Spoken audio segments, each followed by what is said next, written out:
तो देखो ड्रैगोज रूल कहता क्या है पता है, अगर हमारे पास, मैं सिंपली आपको समझा रहा हूँ एग्जाम्पल के थ्रू, अगर हमारे पास कोई मॉलिक्यूल है, जैसे हमारे पास ये 6 मॉलिक्यूल हैं, इनका जो सेंट्रल एटम है कहता है अगर वो 15th ग्रुप का हो, ठीक है, और 16th ग्रुप का हो, याद रखना, और वो जो सेंट्रल एटम है वो थर्ड पीरियड का हो या थर्ड पीरियड से बिलो वाला हो, मतलब फोर्थ पीरियड का भी हो सकता है और क्या हो सकता है, फिफ्थ पीरियड का भी हो सकता है, ठीक है, पर सेकंड पीरियड का ना हो, इतना याद रखना है, ठीक है।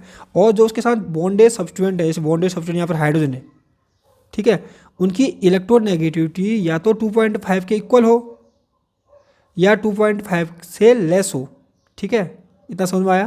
तो कहता है कि जो इनके पास जो लोन पेयर है ना, इसके इनके पास एक एक लोन पेयर है, इसके पास दो दो लोन पेयर है, ठीक है, तो जो इनके पास लोन पेयर है कहता है वो हाइब्रिडाइजेशन में पार्टिसिपेट नहीं करता है, समझ रहे हो, हाइब्रिडेशन में मतलब कि इनमें कोई हाइब्रिडेशन नहीं होगा, तो जो इनके लोन पेयर हैं वो हाइब्रिडेशन में पार्टिसिपेट नहीं करेंगे। जैसे यहाँ पर देखो, इससे पहले क्या होता है, NH3 होता है ना, इसके लोन पेयर है, इससे पहले क्या होता है भाई, H2O, इसके पास भी लोन पेयर है, पर इनके जो लोन पेयर होंगे, क्योंकि ये सेकंड पीरियड के, देख सकते हो सेकंड पीरियड के हैं नाइट्रोजन और ऑक्सीजन, तो ये ड्रैगो रूल इनमें अप्लाई नहीं होता है, और जो इनके लोन पेयर हैं वो हाइब्रिडेशन में पार्टिसिपेट करेंगे, ठीक है, पर जो इनके लोन पेयर हैं वो हाइब्रिडेशन में पार्टिसिपेट नहीं करेंगे, ठीक है। तो याद रखना ड्रैगो रूल की जो कंडीशन होती है, नंबर 1 की जो एटम है सेंट्रल एटम वो 15th या 16th ग्रुप का हो, ठीक है, और वो थर्ड पीरियड का हो या थर्ड पीरियड से ज़्यादा वाला हो, जैसे third period, fourth period, fifth period का हो, ठीक है, और जो उसके साथ जो सब्स्टिट्यूएंट जुड़े हैं, मतलब उसके साथ जो सराउंडिंग एटम हैं उनकी इलेक्ट्रोनेगेटिविटी 2.5 हो या 2.5 से कम हो, तो उस केस में क्या होता है, कहता है कि जो सेंट्रल एटम के पास जो लोन पेयर होते हैं वो हाइब्रिडेशन में पार्टिसिपेट नहीं करते हैं, ठीक है। अगर हाइब्रिडेशन में पार्टिसिपेट नहीं करेंगे तो जो बॉन्ड बनेंगे ना, बॉन्ड कैसे बनेंगे बोला, and bonds are formed by pure p orbitals, जो प्योर p ऑर्बिटल होंगे उससे ही बॉन्ड बनेंगे, ठीक है।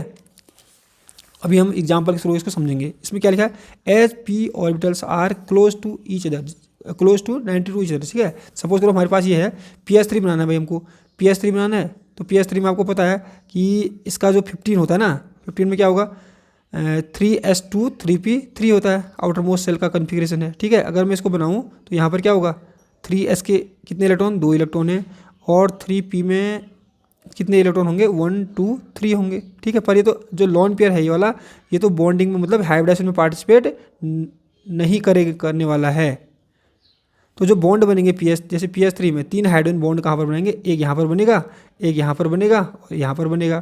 तो कैसे बनता है बताओ, जो p ऑर्बिटल होते हैं आपको पता है ऐसे ऐसे, ठीक है, और ऐसे होते हैं एक दूसरे के 90 डिग्री पर, तो ये p ऑर्बिटल बना दिया मैंने। अब इनके साथ जो हाइड्रोजन होगा ऐसे ओवरलैप करेगा, ऐसे ओवरलैप करेगा, ऐसे ओवरलैप करेगा, ठीक है। तो आप देख सकते हो इनके बीच जो बॉन्ड एंगल होता है वो क्लोज टू 90 होता है, ठीक है। जैसे 94 है तो क्लोज टू 90, 92 है तो उसको बोलेंगे हम क्लोज टू 90, ठीक है। तब बोला कि एज p ऑर्बिटल्स आर, जो प्योर p ऑर्बिटल है, ये देखो ये प्योर p ऑर्बिटल में, ठीक है, जो प्योर p ऑर्बिटल्स होते हैं, क्या बोला, as pure p orbitals are 90 to each other, देखो 90 degree to each other, the angle between bond pair, तो जो यहाँ पर बॉन्ड बनेंगे ये, तो इनके बीच जो एंगल होगा क्लोज टू 90 डिग्री होगा, ठीक है। क्लोज टू करेगा मतलब कि 92 भी हो सकता है, 94 भी हो सकता है, मतलब लगभग नंबर के करीब होगा, ठीक है।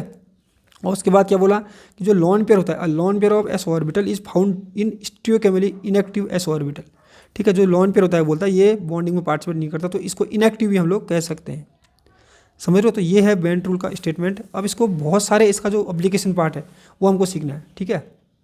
यहाँ पर लिखा हुआ है फॉस्फोरस आर्सेनिक एंटीमनी, ये ग्रुप 15 के हो गए, ठीक है, और ग्रुप 16 के जो है सल्फर सेलेनियम टेलोरियम और द 15th ग्रुप, इनमें हम लोग ड्रैगोज रूल अप्लाई करते हैं।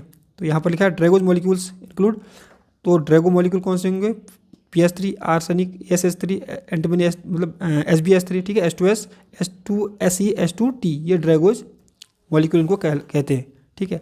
अब देखते हैं इनका एप्लीकेशन पार्ट। तो अब हम लोग डिस्कस करेंगे एप्लीकेशंस ऑफ ड्रैगोज रूल। उसमें जो हम लोग पहला डिस्कस करने वाले हैं बेसिसिटी, ठीक है। तो मैंने यहाँ पर 2 एग्जांपल के थ्रू इसको समझाने की कोशिश की है, जैसे NH3 और PS3 का एग्जांपल लिया है। अब देखो जो NH3 है ना वो ज़्यादा बेसिक होता है किसके, PS3 से। बेसिक का मतलब क्या है कि भाई 2 लोन पेयर तो दोनों के पास हैं, लुईस बेस हैं, ठीक है।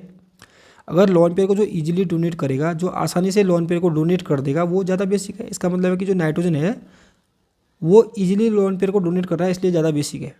आखिरकार ऐसा क्यों, क्यों नाइट्रोजन की जो इलेक्ट्रोनेगेटिविटी होती है वो तो ज़्यादा होती है किससे, फॉस्फोरस से ज़्यादा होती है। तो जो नाइट्रोजन की जब किसी भी एटम की इलेक्ट्रॉन नेगेटिविटी ज़्यादा होती है तो वो इलेक्ट्रॉन को क्या करता है, अपने साथ टाइटली बॉन्ड कर देता है, तो वो देगा ही नहीं ईजिली। पर यहाँ पर तो उल्टा हो रहा है, यहाँ पर तो क्या कर रहा है, नाइट्रोजन इलेक्ट्रॉन ईजिली डोनेट कर दे रहा है। आखिरकार ऐसा क्यों, ये हम लोग ड्रैगोज रूल की हेल्प से समझ सकते हैं। ठीक है, अब देखो ड्रैगोज रूल क्या बोलता है भाई, कि हमारे पास ये मॉलिक्यूल है, ठीक है, ये मॉलिक्यूल है NH3, PH3, ASH3 और SbH3। सबके पास लॉन पेयर ऑफ इलेक्ट्रॉन है, तो सबके सब बेसिक तो हैं, पर सबसे ज़्यादा बेसिक कौन सा है, NH3 है।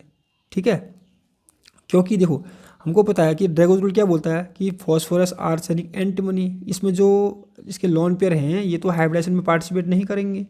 ठीक है, जबकि जो NH3 का जो लॉन पेयर है वो हाइब्रिडेशन में पार्टिसिपेट करेगा, और वो होता है sp3 हाइब्रिड ऑर्बिटल में होता है। अगर sp3 हाइब्रिड ऑर्बिटल में ये होगा ना, तो इसमें जो s कैरेक्टर होगा अगर हम निकालेंगे तो ये इतना आएगा, 25% s कैरेक्टर आएगा। ठीक है, मैंने कैसे निकाला पता है, 100 इसको 100 मान लिया, 100/4 मान लिया, एक s का p के 4, तो यहाँ पर s का कितना आएगा, 25% s कैरेक्टर आएगा। ठीक है, अब यहाँ पर देखें, क्योंकि जो लॉन पेयर है ना इनका जो लॉन पेयर है ये तो हाइब्रिडेशन में पार्टिसिपेट कर ही नहीं रहा है। अगर संकरण नहीं होगा, हाइब्रिडेशन नहीं होगा, तो यहाँ पर जो इसके जो लॉन पेयर होंगे इनमें s कैरेक्टर कितना होगा बताओ, बहुत ज़्यादा होगा कि नहीं होगा, 100% कह सकते हो आप लोग। लगभग मैं समझाने की कोशिश कर रहा हूँ, एग्जाम्पल दे रहा हूँ। ठीक है, इससे थोड़ा सा कम होता है। ठीक है, क्योंकि देखो इसके जो ऑर्बिट क्योंकि इसके जो लॉन पेयर है, इनके जो लॉन पेयर हैं वो बॉन्डिंग में पार्टिसिपेट, मतलब हाइब्रिडेशन में पार्टिसिपेट नहीं कर रहे हैं। अगर हाइब्रिडेशन में पार्टिसिपेट नहीं करेंगे तो क्या होगा, यहाँ पर समझ सकते हैं कि जो ये, जैसे यहाँ पर देखो ये जो लॉन पेयर है हाइब्रिडेशन में पार्टिसिपेट नहीं कर रहे हैं, तो ये देखो ये पूरा का पूरा प्योर एस में होगा ना, क्योंकि ये तो हाइब्रिडेशन तो हुआ नहीं, ये तो जो इसके जो लॉन पेयर हैं पूरे के पूरे प्योर एस ऑर्बिटल में होंगे। ठीक है, तो हम ऐसा कह सकते हैं कि जो हमारे पास जो लॉन पेयर ऑफ इलेक्ट्रॉन हैं, इनके जो लॉन पेयर ऑफ इलेक्ट्रॉन हैं उनमें एस कैरेक्टर ज़्यादा है। ठीक है, क्योंकि वो प्योरली एस ऑर्बिटल में होते हैं। अब जब एस कैरेक्टर ज़्यादा होता है, मोर एस कैरेक्टर, ठीक है, मोर एस कैरेक्टर का मतलब क्या होता है कि जो इलेक्ट्रॉन्स हैं वो न्यूक्लियस के पास हैं। ठीक है, मोर एस कैरेक्टर का मतलब होता है कि जो इलेक्ट्रॉन है न्यूक्लियस के बहुत ज़्यादा नज़दीक है। अगर न्यूक्लियस के जब बहुत ज़्यादा नज़दीक ये लॉन पेयर होंगे तो न्यूक्लियस का आपको पता है अट्रैक्शन बहुत ज़्यादा होगा लॉन पेयर के लिए, तो इसलिए लॉन पेयर को ईजिली नहीं देते हैं। क्लियर है, तो यहाँ पर मैंने वही एक्सप्लेन किया हुआ है। अब जो दूसरा है ना, दूसरा है कि बॉन्ड एंगल हम लोग कैसे डिटरमाइन कर सकते हैं, इसका मैं एग्जांपल देता हूँ। देखो जैसे हमारे पास NH3 है, ठीक है, NH3 और ऐसे है PH3, ऐसे है ASH3, ऐसे है SbH3। ठीक है, और भी है। तो इसका बॉन्ड एंगल आपने देखा होगा कि 160 डिग्री होता है ऑलमोस्ट। ठीक है, इसका होता है किसी बुक में कुछ दिया होता है, किसी बुक में कुछ 94, मैं एक एक घटा के लिख देता हूँ, 93, इसका 92। ठीक है, अब देखो भाई इसके पास भी लोन पेयर, इसके पास भी लोन पेयर इसके, तो यहाँ पर देख सकते हो यहाँ तो एक एक घट रहा है बॉन्ड एंगल, ये तो समझ में आता है। ठीक है, पर यहाँ से जब 160 से 94 घट गया तो कितना बॉन्ड एंगल घट गया,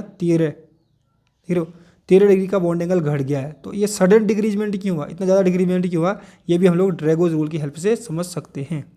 ठीक है, अब देखो कैसे, हमको पता है कि जो इसका लॉन पेयर है ना, इसका लॉन पेयर कैसा है, sp3 हाइब्रिड है, क्योंकि इसका लॉन पेयर तो संक्रमण में भाग लेता है। जबकि जो इसके लॉन पेयर होते हैं, इसके जो लॉन पेयर होते हैं ये हाइब्रिडेशन में पार्टिसिपेट नहीं करते हैं। तो मैंने स्टार्टिंग में बताया था अगर हाइब्रिडेशन में पार्टिसिपेट नहीं करेंगे तो क्या होगा बताऊँ, जो इनके बॉन्ड बनेंगे पी के, फॉस्फोरस के जो बॉन्ड बनेंगे प्योर पी ऑर्बिटल से बनेंगे हाइड्रोजन के साथ, ऐसे यहाँ पर एक ऐसे यहाँ पर जुड़ेगा, एक ऐसे यहाँ पर जुड़ेगा, तो बॉन्ड एंगल के बीच में ऑलमोस्ट 90 डिग्री होता है। इसलिए देखो ऑलमोस्ट इनके 90 डिग्री हो गए, क्योंकि जो इनके जो बॉन्ड बनेंगे ना हाइड्रोजन के साथ वो प्योर पी ऑर्बिटल से बनेंगे। ठीक है, समझ में आया। तो यही जो रीज़न है कि इनका जो बॉन्ड एंगल इतना ज़्यादा घट क्यों गया है। ठीक है, तो ये एक्सप्लेनेशन यहाँ पर किया हुआ है, आप इसको देख लेना।